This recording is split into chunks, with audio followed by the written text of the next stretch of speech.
Saludos, amigas y amigos, os doy la bienvenida a este vuestro canal. Yo soy Jesús. Hoy pues quisiera hablar un poco, quisiera reflexionar, meditar en el sentido occidental de la palabra meditar, es decir, darle vuelta a la cabeza. Quisiera meditar un poco sobre las estaciones y la atemporalidad, puesto que estamos cambiando de estación. Acabamos de comenzar una nueva estación, la primavera en ciertas partes del planeta y el otoño en otras. Por ejemplo, esta es la cual ahora yo me encuentro. Pues entonces es un buen momento para reflexionar sobre los cambios y sobre aquello que no cambia nunca, ¿no? Por eso es importante siempre estar en equilibrio con ambos elementos, ¿no? El hombre, en la condición humana hay ciclos también, ¿no? Como saben, por ejemplo, las mujeres, ¿no? Que tienen sus ciclos, que tienen sus reglas, etcétera, etcétera, ¿no? Que tienen sus biorritmos, aunque científicamente no se utilice esta expresión, sí que hoy en día, pues científicamente se reconocen los ciclos, ¿no? Los ritmos propios de, sobre todo esto se estudia en psicología, ¿no? A veces estamos eufóricos, a veces estamos con el ánimo más bajo, y físicamente acontece exactamente igual, ¿no? A veces estamos en un momento en el cual nos sentimos con una gran fortaleza física, y en otros momentos, pues debido a esos ciclos, a esos biorritmos, pues nos encontramos en un punto que no nos reconocemos en esa fortaleza, ¿no? Entonces la naturaleza pues acontece igual, ¿no? Por eso existen las estaciones, y por eso es bueno de que existan las estaciones. El hombre también tiene sus estaciones. La primavera es algo que relacionamos con la adolescencia, ¿no? Con ese primer esplendor, también con la infancia, también con la primera juventud, ¿no? El verano ya es cuando ya llegamos a la madurez en el mejor sentido de la palabra, ¿no? Hoy en día solemos llamar maduro a los viejos. Realmente maduro es cuando tú ya tienes 30 años, por ejemplo, ¿no? Cuando ya pues has alcanzado una comprensión de los elementos sociales y de la realidad en la cual te desenvuelves, que te permite tener una personalidad y un carácter propio, ¿no? Y eso pues se alcanza a los 20 y tantos años largos, ¿no? Y luego pues nos viene ya el otoño, ¿no? Que es la edad en la que es la estación en la que uno, pues un servidor de todos ustedes, se encuentra actualmente, ¿no? Es ese periodo posterior a la madurez y anterior a la vejez, ¿no? Y llegando a la vejez pues ya nos llega el invierno, ¿no? Ese periodo tan reflexivo, con el cual pues cerramos la cuadratura del círculo que hemos venido a escenificar aquí en este planeta. Entonces las estaciones son algo natural, no podemos sustraernos a las estaciones, todos aquellos que formamos parte de la condición humana, todos aquellos que nos reconocemos bajo esa condición, aunque tengamos la capacidad, la conciencia de trascenderla, aunque solamente sea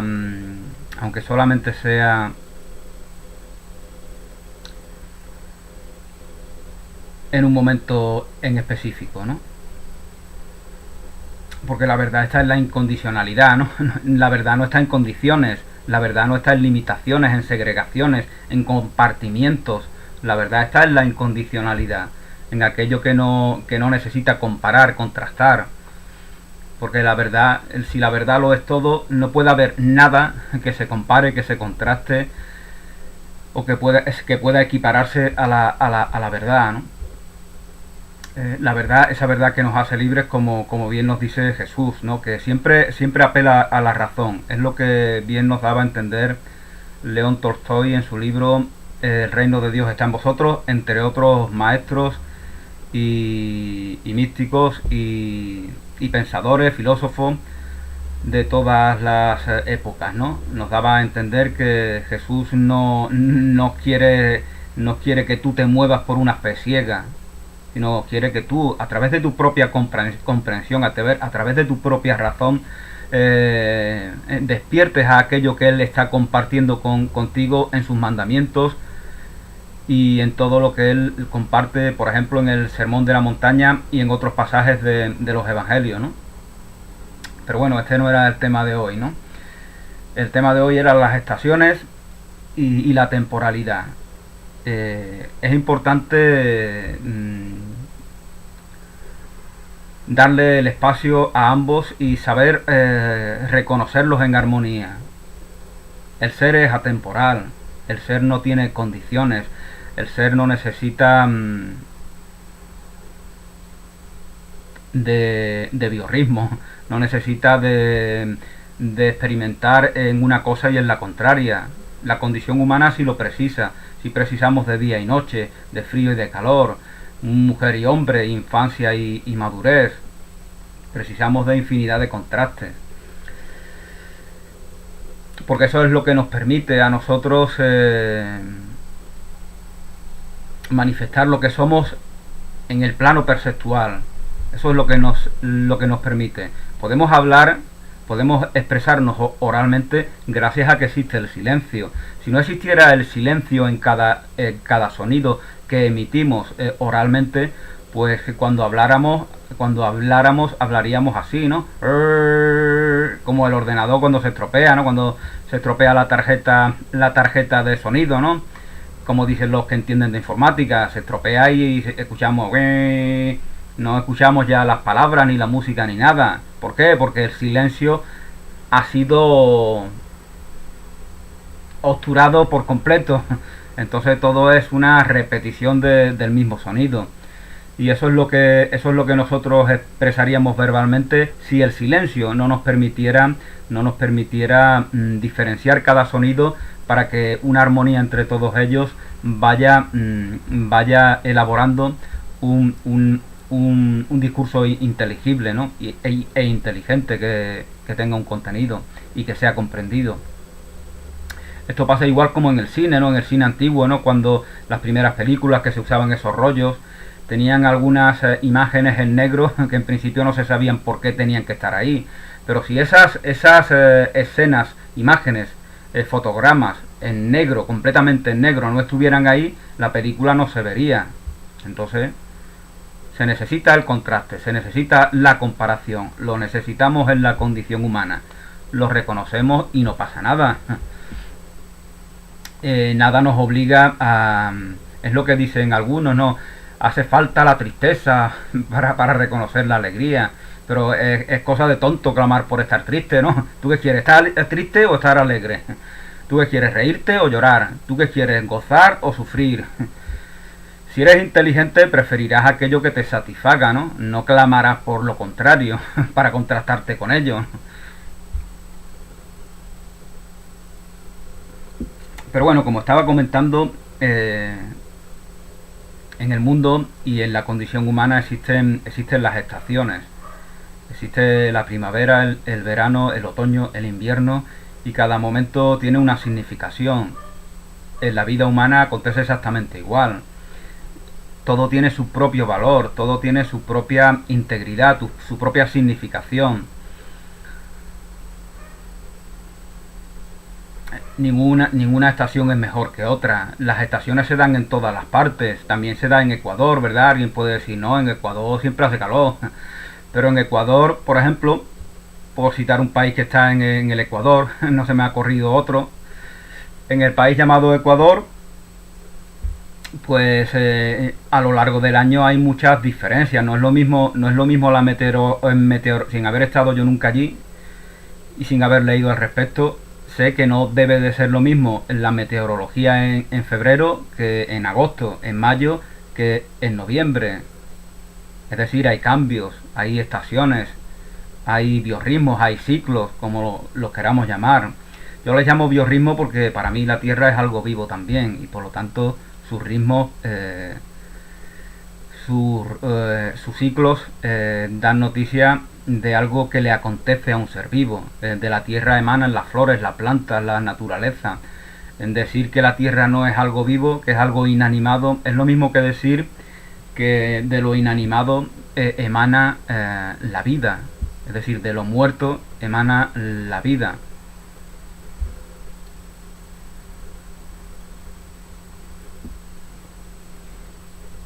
Y eso no es así.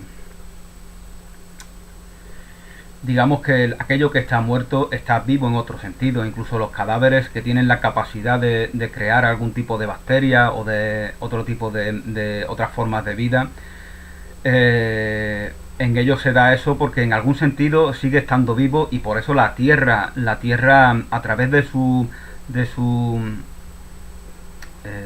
reciclaje natural, a través de su reciclaje natural, la tierra lo recicla todo, menos las porquerías que inventa el hombre, que a veces llegamos a un extremo en el cual ya eso no se puede reciclar. La tierra lo recicla absolutamente todo y se regenera a sí misma sin ningún problema. Por lo tanto, todos los males que el ser humano pudiera causarle siempre serán temporales, ¿no? Y bueno, esto ya lo uno a la atemporalidad. Hay una realidad completamente atemporal que está más allá de lo circunstancial, de lo que nos acontece en momentos puntuales. Mi vida empieza en la tierra y termina en la tierra, pero mi vida siempre está aquí. Mi vida es la misma que está en mis progenitores, que está en mis abuelos, mis bisabuelos, que estuvo en mis ancestros, mis antepasados. Siempre estuvo aquí. La vida siempre es, la vida siempre está. La vida, la verdadera vida, se reconoce en la eternidad, y la temporalidad es esa idea, ese concepto, ese valor que permite que empecemos a tomar conciencia de lo que verdaderamente es la eternidad. Y en esos ámbitos, en ambos mundos, en ambas realidades nos desenvolvemos las mujeres y los hombres que estamos aquí. Somos seres eternos, porque lo atemporal en nosotros ni empieza ni termina, esa vida. No estoy hablando de un tema ya religioso. Se trata del reconocimiento de la vida como algo que no es... Al hablar de mi vida me puedo referir a un pedazo de tiempo que empieza o que termina, o me puedo referir a algo que está vivo en mí y que siempre lo estuvo, porque estuvo en mis progenitores, estuvo en mis ancestros, estuvo en la tierra y lo sigue estando. Entonces la comprensión de lo atemporal es fundamental, ¿no? Hoy muchas personas, pues como siempre ha acontecido, buscan fama temporal, ¿no? Hablan de temas que son de relevancia, que tienen importancia hoy en día, pero cuando pase el tiempo pues ya no la tendrán, ¿no? Tú sales hoy a la calle y le hablas de...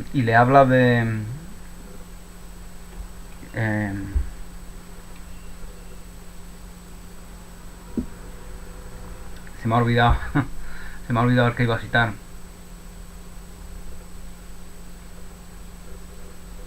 Bueno, le habla de cualquier... con el grupo Polis, por ejemplo. Me acuerdo una vez unos jóvenes, hace 10 años por ahí, me dijeron: ¿tú conoces a Polis? ¿Eso qué es lo que era? Y le dije yo: ¿no conoces tú a ese grupo de Polis? No he escuchado nunca... Porque en los años 80 era como los Beatles en los 60. Era el grupo que tenía más proyección, más presencia mediática, y curiosamente pasan los años y caen en el olvido, ¿no? Es decir, hay cosas que es a lo que vengo a referirme, hay cosas que son trascendentes en un momento y luego pues ya no lo son, ¿no?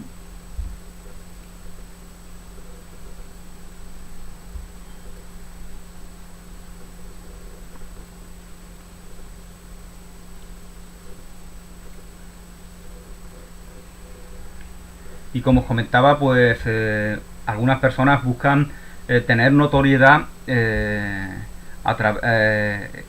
compartiendo sus puntos de vista, sus reflexiones sobre puntos que tienen notoriedad mediática hoy en día. Pero el tiempo pasará y esas cosas pues ya no serán trascendentes. Esto es como el poeta Quintana. Hace 200 años todo el mundo leía al poeta Quintana, todo el mundo disfrutaba de sus versos. etcétera, etcétera. Era el poeta de la época. Y con el paso del tiempo, ¿qué pasó? Pues que sus poemas cayeron en el olvido, porque eran empalagosos, porque eran repetitivos, porque no era verdaderamente un gran poeta. Simplemente era una persona que escribía una serie de versos que sintonizaba con la mentalidad de un perfil poco cultivado, que era general en esa época y que desde mi punto de vista sigue siendo general hoy en día, dicho sea de paso, ¿no? Por eso a veces triunfan los mediocres. Que triunfen los mediocres no es algo que sea digno de ser envidiado. Pasará el tiempo y caerán en el olvido, como pasó con el poeta Quintana.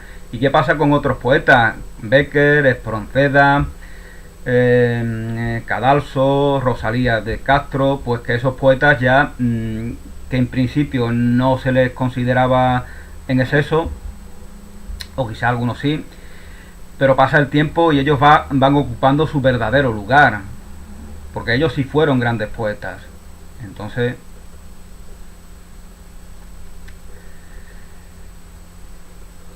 hay que buscar la fama, hay que buscarla. Eso es algo que se repetía antaño, no busca la fama, porque la verdadera fama no es la vanagloria del momento que tenía Quintana desde mi punto de vista.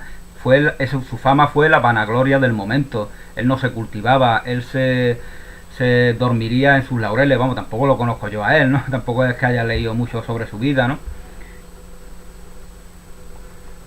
Pero eso es lo que suele acontecer, ¿no? Que cuando triunfas mundanamente, en lugar de seguir cultivándote, que te duermes en los laureles, ¿no? De ahí viene esa expresión, ¿no?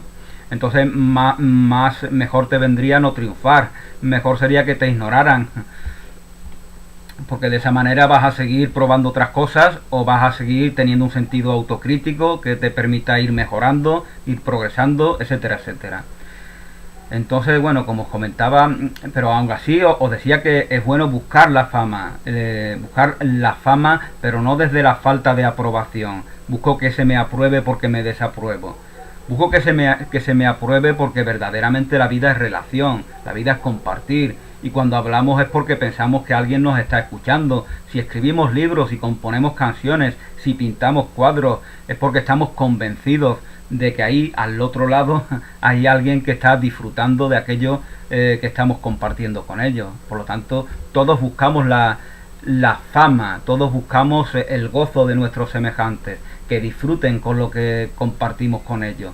Eso es lo que buscamos. La diferencia entre este tiempo y cualquier otro tiempo pasado, la diferencia es que ahora la cultura, el arte, la creación, el saber ser artista, el saber ser poeta, eso no es un privilegio de una élite, de unos pocos. Eso cada vez se va expandiendo más y cada vez son más personas, más mujeres y hombres, más niños y niñas los que reconocen esa creatividad en sí mismos. Con lo cual, esta es la diferencia. Ya no tiene sentido buscar hacerte famoso por encima de todos, porque tú ya sabes que todos los demás, todos tus semejantes, en ellos igualmente se alberga la capacidad de hacer lo que tú haces, de hacer lo que tú compartes, por muy bueno que sea. Pero antaño esto no era así. Antaño existía una jerarquía, unos privilegios, y solo había una élite determinada, privilegiada, que podía cultivarse y que podía instruirse en las herramientas que les permitían ser grandes pintores, grandes poetas, grandes científicos, filósofos, místicos o lo que fuera, ¿no? Entonces, desgraciadamente, no había esta opción, pues no estaba disponible para el común de las personas, a menos que fueran demasiado conscientes, demasiado despiertos. El mismo San Juan de la Cruz procedía de una familia muy humilde, y aún así él hoy en día pues es uno de los grandes poetas y de los grandes místicos de la historia de España, ¿no? Pero era muy difícil que esto se diera, ¿no? De hecho, en cierto sentido sigue aconteciendo de que hay clases privilegiadas para las cuales les resulta mucho más fácil cultivarse y ilustrarse en estas herramientas a las cuales me estoy refiriendo, ¿no? Pero como os comentaba, ya es un tiempo diferente. Internet es una herramienta genial, Por eso es tan importante que sepamos hacer uso de ella de la manera más efectiva, más eficiente, de la manera que nos permita formarnos si no hemos podido formarnos en muchos ámbitos en los que queremos formarnos, ¿no? Entonces la búsqueda de la fama realmente no era la búsqueda de la vanagloria, no era la búsqueda de la adulación de la masa para que la masa ignorante te apruebe, te aplauda. No, eso es lo que acontece cuando alguien es movido por el ego, por la codicia, por la vanidad. Pero la búsqueda de la fama que hacían los grandes autores, los grandes artistas, Beethoven, Mozart, Cervantes, Shakespeare, Velázquez, la búsqueda de la fama verdaderamente era la búsqueda de querer compartir lo mejor que había en ellos mismos, de querer crear. Esa era la auténtica fama. Voluntad de eternidad, y ellos en cierto sentido lo consiguieron, por eso los nombramos ahora, por eso nombramos a Beethoven, a Mozart, a Cervantes, a Velázquez o a Shakespeare, porque ellos consiguieron permitieron que esa voluntad de eternidad diera su fruto. Hoy en día también es significativo que tengamos voluntad de eternidad, pero ahora es para que se nos dé una comprensión de lo que verdaderamente es la eternidad, porque ahora, como ya tenemos muchos Beethovenes, Shakespeare y Velázquez potenciales, porque ya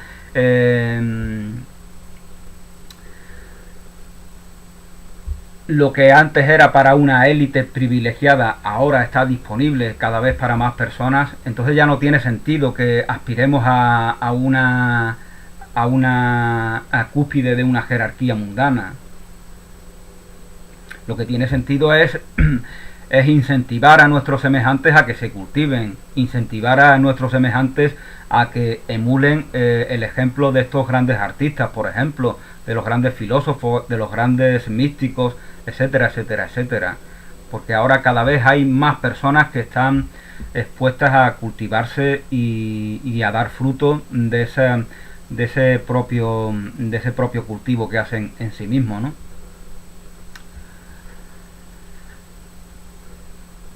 Entonces, como os comentaba, esto es lo atemporal, a esto es a lo que igual me estoy refiriendo. Es una voluntad de reconocerse en algo que ni empieza ni termina.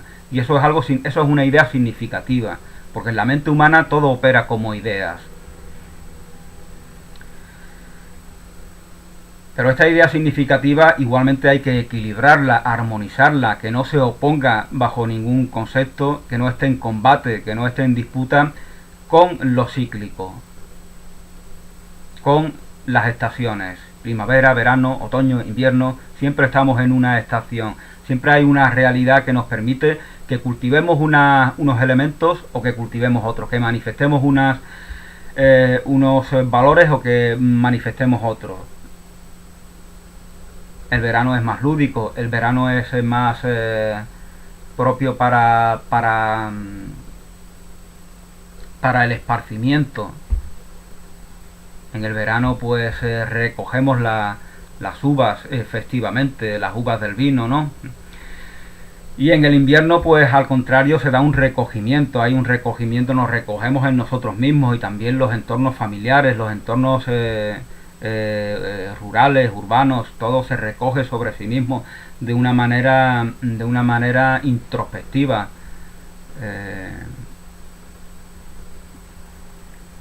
Y todo esto es significativo, cada estación es significativa. Siempre estamos... ¿Cuál es tu estación? ¿En qué estación estás tú? La primavera es femenina, como lo es la noche, ¿no? También. La primavera, como decía Emily Dickinson, ¿no? Dios, algo así en alguno de sus poemas, Dios prefiere al payaso. La primavera es un gran payaso por todos sus colores, ¿no? Eso, ella no hablaba de esa palabra en el sentido tan ofensivo que ahora se utiliza la palabra payaso, ¿no? Como si hubiera algo de malo en ser payaso. Algo de malo puede haber en estar amargado, ¿no? Pero en ser un payaso y hacer reír a los niños es algo que solamente podemos encontrar cosas buenas, ¿no? Emily Dickinson, ponía esta imagen porque el payaso es colorido, el payaso es como la primavera, el payaso es como la alegría. Y por eso decía Emily que Dios prefiere al payaso, Dios prefiere a la primavera, Dios prefiere los colores. Por eso se expresa ese esplendor en esa misma primavera, ¿no? Aún así yo tampoco estoy muy de acuerdo, ¿no? Porque también hay un esplendor en el otoño, ¿no? Lo podemos reconocer, por ejemplo, en esos paisajes del Japón, ¿no? Esos otoños con ese color tan rojo, tan intenso, en donde también hay una floración de determinada vida vegetal, ¿no?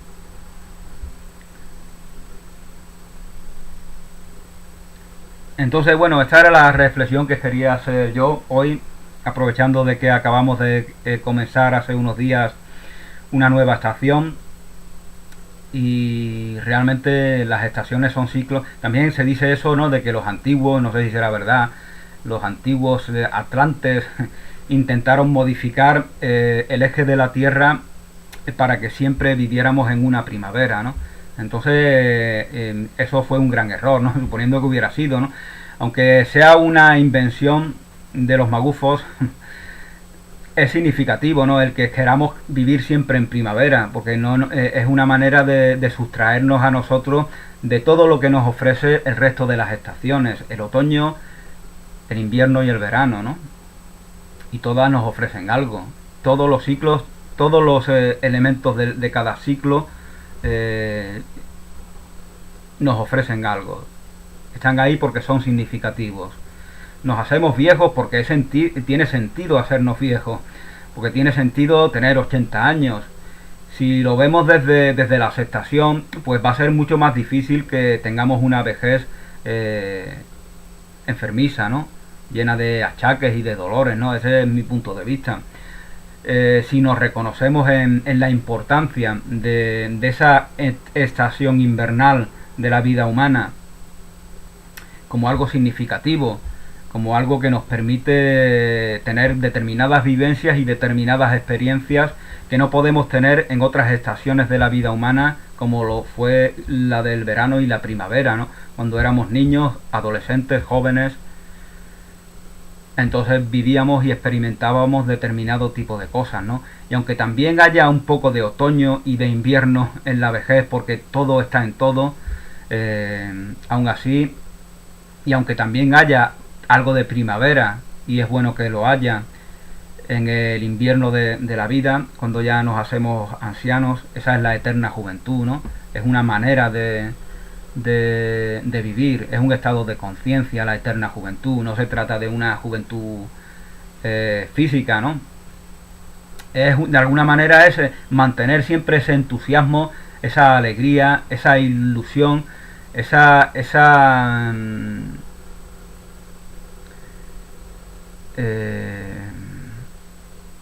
manera de responder con tanta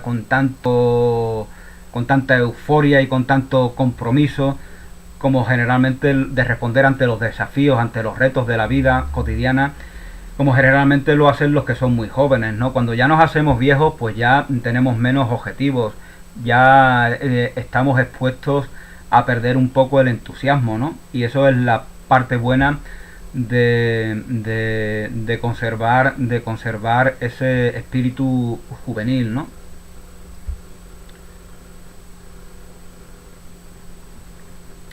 Bueno, en cualquier caso, la intención de este vídeo era más o menos subrayar la importancia de ambos valores, ¿no? De lo atemporal y de lo cíclico, de las estaciones y de la eternidad. La eternidad es aquello que trasciende una realidad en la cual todo empieza y todo termina. En el mundo todo empieza y todo termina. Aquí hemos venido y de aquí nos vamos a ir. Una película empieza y termina, un libro empieza y termina, un vídeo empieza y termina. Y eso es lo que va a acontecer en pocos segundos. Pues en el mundo todo empieza y todo termina, pero hay una realidad, hay un elemento, hay una idea a la cual podemos acceder, la cual podemos cultivar en nosotros, y es un gran beneficio que la cultivemos en nosotros, que alude a lo atemporal, a lo eterno, a lo que siempre es, al ser. Y este matrimonio entre el ser y lo cíclico es un poco el matrimonio que hablan también los místicos católicos, ¿no? De la amada y el amado con mayúscula, que es la divinidad, que es el creador, y la amada, que es la criatura, que siempre tiene como referente. Por eso decía alguna escritora católica que los católicos, refiriéndose a ellos, yo no me considero católico porque no me considero partícipe de los dogmas y de la jerarquía propio de esta iglesia, ¿no? Pero bueno, tengo que reconocer que mi background es católico, ¿no? Bueno, pues decía esta Lili Álvarez, se llama, gran deportista española también, ¿no? Pues escribía libros sobre religiosidad, y decía que místicamente todos éramos la amada, todos éramos la amada, todos ejercíamos el papel femenino dentro de esa relación con el papel identificado con lo masculino que se le atribuía dentro de este misticismo católico, que se le atribuía al creador, ¿no? Entonces, bueno, esto yo lo relacionaba con esa armonía, con ese matrimonio entre lo atemporal, lo esencial, lo eterno, y lo cíclico, y lo biorrítmico, y lo cambiable, lo mudable. Y en este matrimonio, en la armonía entre lo uno y lo otro, pues está el equilibrio. Está el equilibrio necesario para que podamos expresarnos desde la integridad, desde la aceptación, para tener relaciones eficientes, para que no seamos meramente reactivos. La falta de este equilibrio es lo que nos hace ser reactivos, es lo que nos hace buscar compensación del valor que no estamos reconociendo en nosotros, de la falta de ese matrimonio equilibrado entre lo eterno y lo cíclico. Entonces, el no reconocernos en ese matrimonio, eso nos determina a buscar una compensación, y por eso ya estamos en guardia contra nuestros semejantes, ya estamos tramando a ver qué podemos robar desde afuera, como que ya inventamos esa filosofía, ¿no? De primero yo, luego yo y después yo, y pensamos que hemos ganado algo, ¿no? Porque efectivamente, para personas acomplejadas, para personas que en el fondo no se valoran a sí mismos, independientemente de que hayan creado un personaje que aparenta ser compacto y que aparenta autoestima por un falso amor propio que permanentemente manifiesta, independientemente de eso, aquel que dice primero yo, luego yo y después yo, obviamente no tiene voluntad de compartir desde la incondicionalidad con sus semejantes. Por lo tanto, realmente no se valora a sí mismo. Yo no tengo por qué anteponerme a mí mismo, porque yo ya sé de mi valor y sé que no está en entredicho, sé que no está en disputa. Por lo tanto, a partir de ahí puedo relacionarme desde la integridad, desde la aceptación, y puedo ofrendar aquello que puedo compartir, aquello que pudiera compartir con mis semejantes, sin estar mercadeando, sin que la idea de que puedo perder algo esté determinando mis relaciones con mis semejantes. Entonces, bueno, esta era mi reflexión sobre las estaciones y la temporalidad. Desde mi punto de vista, esto es lo mejor que podemos hacer en todo lo que hablamos, también en las redes sociales. Intentar que tu discurso se refiera a cosas que sean atemporales, no a cosas que son hoy interesantes, como le pasaba al poeta Quintana, al cual me refería al principio. No intentes adular los ombligos de la masa, sino que intenta, si te es posible, darle atemporalidad a tus creaciones. Esto lo sabían muchos en el siglo XIX, lo sabía Van Gogh, Emily Dickinson, de la cual hablé. Eso lo sabía Poe, el gran cuentista americano que no ha sido superado por ninguno de sus compatriotas. Esto lo sabía el mismo Nietzsche. Ellos sabían que pasarían las décadas y aquello que ellos estaban compartiendo, que no estaba siendo comprendido del todo por sus contemporáneos, iba a ser considerado desde otro punto de vista, desde otra perspectiva. Entonces su obra ya va a ser reconocida como superior a lo que se pensaba en su época, ¿no? Entonces, y en nuestro caso no consiste en que nosotros los emulemos a ellos y queramos ser famosos en el futuro, no, porque el tiempo ya transcurre bajo otros elementos condicionantes, lo que os comentaba al principio.